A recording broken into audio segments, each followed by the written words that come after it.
Juízes capítulo 6 diz assim: Os filhos de Israel fizeram o que era mal aos olhos do Senhor, e por isso o Senhor os entregou nas mãos dos midianitas durante 7 anos. Os midianitas prevaleceram contra Israel, e por causa dos midianitas, os filhos de Israel fizeram para si as covas que estão nos montes, as cavernas e as fortificações, porque cada vez que os israelitas semeavam, os midianitas, os amalequitas e os povos do Oriente os atacavam. Acampavam em Israel, destruindo os produtos da terra até a vizinhança de Gaza, e não deixavam em Israel sustento algum, nem ovelhas, nem bois, nem jumentos. Pois vinham com o seu gado e as suas tendas como uma nuvem de gafanhotos. Eram tantos que não se podiam contar, nem a eles, nem aos seus camelos, e entravam na terra para a destruir. Assim, Israel ficou muito debilitado com a presença dos midianitas. Então os filhos de Israel clamaram ao Senhor. Quando os filhos de Israel clamaram ao Senhor por causa dos midianitas, o Senhor lhes enviou um profeta que lhes disse: Assim diz o Senhor, Deus de Israel: Eu tirei vocês do Egito, da casa da servidão. Eu os livrei das mãos dos egípcios e das mãos de todos os opressores. Eu os expulsei e dei a vocês a terra deles. E disse: Eu sou o Senhor, o Deus de vocês. Não adorem os deuses dos amorreus, em cuja terra vocês estão morando. Mas vocês não deram ouvidos à minha voz. Então o anjo do Senhor veio e sentou-se debaixo do carvalho que está em Ofra, que pertencia a Joás, da família de Abiezer. Gideão, filho de Joás, estava malhando o trigo no lagar para o pôr a salvo dos midianitas. Então o anjo do Senhor lhe apareceu e lhe disse: O Senhor está com você, homem valente. Gideão respondeu: Ah, meu Senhor, se o Senhor Deus está conosco, por que nos aconteceu tudo isso? E onde estão todas as suas maravilhas que os nossos pais nos contaram? Eles disseram: O Senhor nos tirou do Egito. Porém, agora, o Senhor nos abandonou e nos entregou nas mãos dos midianitas. Então, o Senhor se virou para Gideão e disse: Vá nessa força que você tem e livre Israel das mãos dos midianitas. Não é verdade que eu estou enviando você? Gideão respondeu: Ah, meu Senhor, como livrarei Israel? Eis que a minha família é a mais pobre em Manassés, e eu sou o menor na casa de meu pai. Mas o Senhor disse: Já que eu estou ao seu lado, você derrotará os midianitas como se fossem um só homem. Gideão respondeu: Se de fato encontrei favor aos teus olhos, dá-me um sinal de que és tu, Senhor, que estás falando comigo. Peço que não te afastes daqui até que eu volte. Traga a minha oferta e a coloque diante de ti. Ele respondeu: Eu esperarei até que você volte. Gideão entrou em casa, preparou um cabrito e fez pães sem fermento com 20 litros de farinha. Pôs a carne num cesto e o caldo numa panela. Depois trouxe tudo até debaixo do carvalho e o entregou ao anjo. Porém, o anjo de Deus lhe disse: Pegue a carne e os pães sem fermento e coloque-os sobre esta rocha. Depois, derrame o caldo em cima. Foi o que Gideão fez. Então o anjo do Senhor estendeu a ponta do cajado que trazia na mão e tocou a carne e os pães sem fermento. Saiu fogo da rocha e queimou a carne e os pães. E o anjo do Senhor desapareceu da presença dele.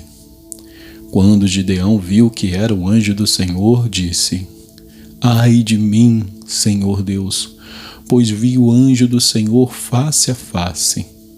Mas o Senhor lhe disse: que a paz esteja com você.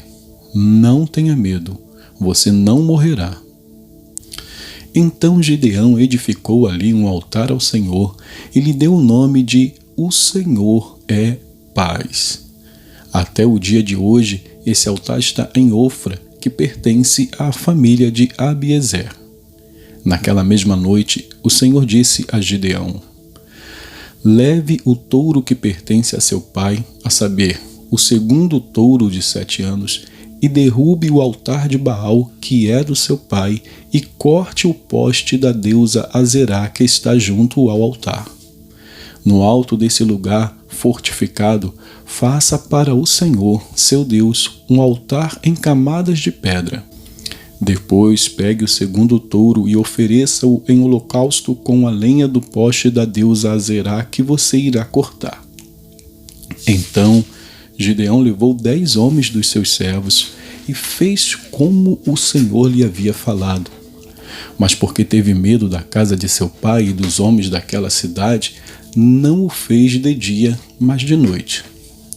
De madrugada, quando os homens daquela cidade se levantaram, eis que o altar de Baal estava derrubado e o poste da deusa Azerá, que estava junto dele, cortado. E o referido segundo touro tinha sido oferecido no altar que havia sido edificado.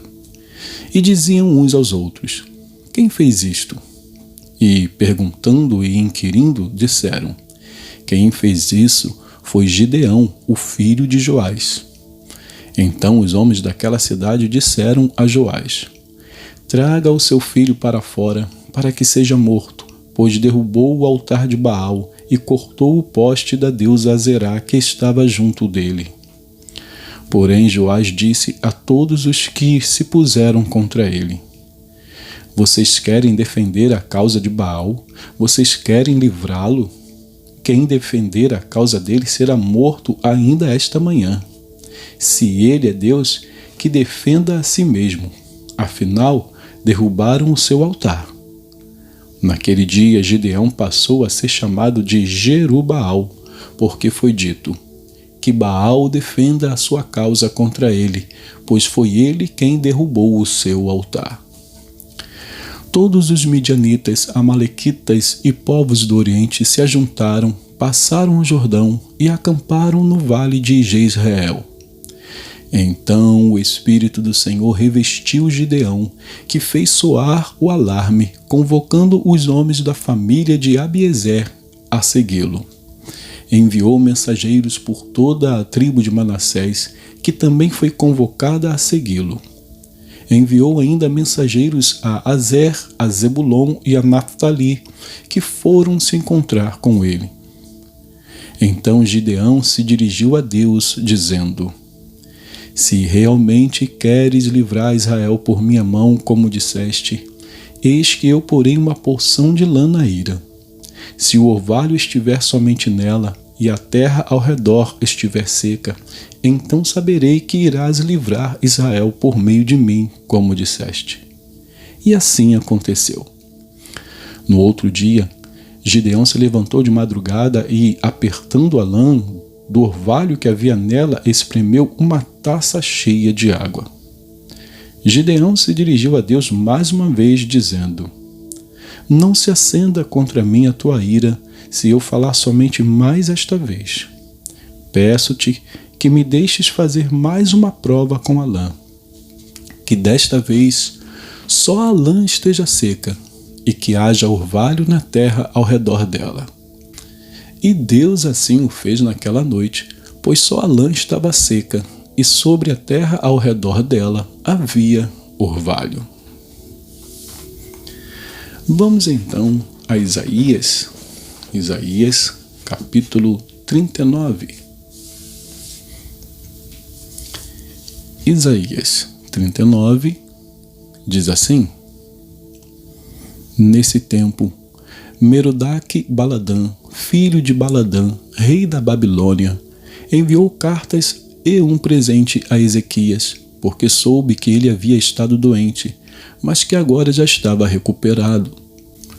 Ezequias se agradou disso e mostrou aos mensageiros a casa do seu tesouro, a prata, o ouro, as especiarias, os óleos finos, todo o seu arsenal e tudo o que havia nos seus tesouros. Não houve nada em seu palácio, nem em todo o seu domínio, que Ezequias não lhe mostrasse. Então, o profeta Isaías foi falar com o rei Ezequias e lhe disse: Que foi que aqueles homens disseram e de onde vieram? Ezequias respondeu: Vieram de uma terra distante, da Babilônia, para me visitar. Isaías perguntou: O que eles viram no seu palácio? Ezequias respondeu: Viram tudo o que há em meu palácio. Não houve nada nos meus tesouros, nada nos meus tesouros que eu não lhes mostrasse. Então Isaías disse a Ezequias: Ouça a palavra do Senhor dos Exércitos. Eis que virão dias em que tudo o que houver no seu palácio, isto é, tudo o que os seus pais ajuntaram até o dia de hoje, será levado para a Babilônia. Não ficará coisa alguma, diz o Senhor. Alguns dos seus próprios filhos, gerados por você, serão levados para que sejam eunucos no palácio do rei da Babilônia. Então Ezequias disse a Isaías: Boa é a palavra do Senhor que você falou. Pois ele pensava assim: Enquanto eu viver, haverá paz e segurança. Capítulo 40. Consolem, consolem o meu povo, diz o Deus de vocês. Falem ao coração de Jerusalém e anunciem que o tempo da sua escravidão já acabou, que a sua iniquidade está perdoada e que ela já recebeu em dobro das mãos do Senhor por todos os seus pecados. Uma voz clama: No deserto preparem o caminho do Senhor. No ermo façam uma estrada reta para o nosso Deus. Todos os vales serão levantados e todos os montes e colinas serão rebaixados. O que é tortuoso será retificado e os lugares ásperos serão aplanados. A glória do Senhor se manifestará e toda a humanidade a verá, pois a boca do Senhor o disse. Uma voz diz: Proclame. E alguém pergunta: Que hei de proclamar? Toda a humanidade é erva, e toda a sua glória é como a flor do campo. A erva seca e as flores caem, soprando nelas o hálito do Senhor. Na verdade, o povo é erva. A erva seca e as flores caem, mas a palavra do nosso Deus permanece para sempre. Ó Sião, você que anuncia boas novas, suba a um alto monte. Ó Jerusalém, você que anuncia boas novas, levante a sua voz fortemente. Levante-a, não tenha medo. Diga às cidades de Judá: Eis aí está o seu Deus. Eis que o Senhor Deus virá com poder, e o seu braço dominará. Eis que o seu galardão está com ele, e diante dele vem a sua recompensa. Como pastor, ele apacentará o seu rebanho. Entre os seus braços recolherá os cordeirinhos e os carregará no colo. As que amamentam, ele guiará mansamente. Quem na concha de sua mão mediu as águas e tomou a medida dos céus a palmos? Quem recolheu o pó da terra na terça parte de uma vasilha e pesou os montes e as colinas numa balança? Quem guiou o Espírito do Senhor, ou como seu conselheiro o ensinou? Com quem ele se aconselhou para que lhe desse compreensão? Quem lhe ensinou a vereda da justiça, ou quem lhe ensinou a sabedoria? E quem lhe mostrou o caminho de entendimento? Eis que as nações são consideradas por ele como um pingo que cai de um balde e como um grão de pó na balança. Eis que ele carrega as ilhas como se fossem pó fino. O Líbano não seria suficiente para o fogo, e os animais de lá não bastariam para um holocausto. Diante dele, todas as nações são como coisa que não é nada.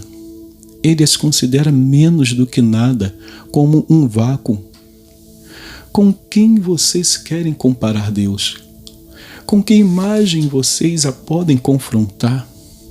Quanto à imagem, esta é moldada pelo artífice.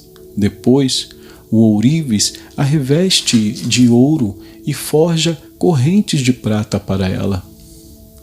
O pobre, que não pode fazer tal oferta, escolhe madeira que não apodrece e procura um artífice perito para fazer uma imagem esculpida que não oscile. Será que vocês não sabem? Será que não ouviram? Será que isso não lhes foi anunciado desde o princípio? Vocês não entenderam isso desde a fundação do mundo? Vocês não atentaram para os fundamentos da terra? Ele é o que está assentado sobre a cúpula da terra, cujos moradores são como gafanhotos. É ele quem estende os céus como cortina e os desenrola como tenda para neles habitar. É ele quem reduz a nada os príncipes e torna em nulidade os juízes da terra. Mal foram plantados e semeados, mal se arraigou na terra o seu tronco, já secam quando um sopro passa por eles e uma tempestade os leva como palha. Com quem vocês vão me comparar? A quem eu seria igual, diz o santo. Levantem os olhos para o alto e vejam. Quem criou estas coisas? Aquele que faz sair o seu exército de estrelas, todas bem contadas, as quais ele chama pelo nome. Por ser ele grande em força e forte em poder, nenhuma só vem a faltar. Por que então você diz, ó Jacó, e você fala, ó Israel, o meu caminho está encoberto ao Senhor, e o meu direito passa despercebido ao meu Deus? Será que você não sabe? Nem ouviu que o eterno Deus, o Senhor, o Criador dos confins da terra, nem se cansa, nem se fatiga? A sabedoria dele é insondável. Ele fortalece o cansado e multiplica as forças ao que não tem nenhum vigor.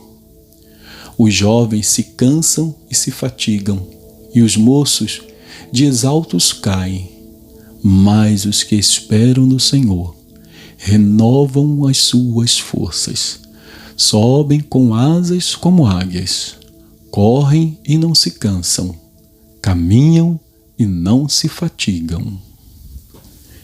E que Deus abençoe a porção da sua palavra.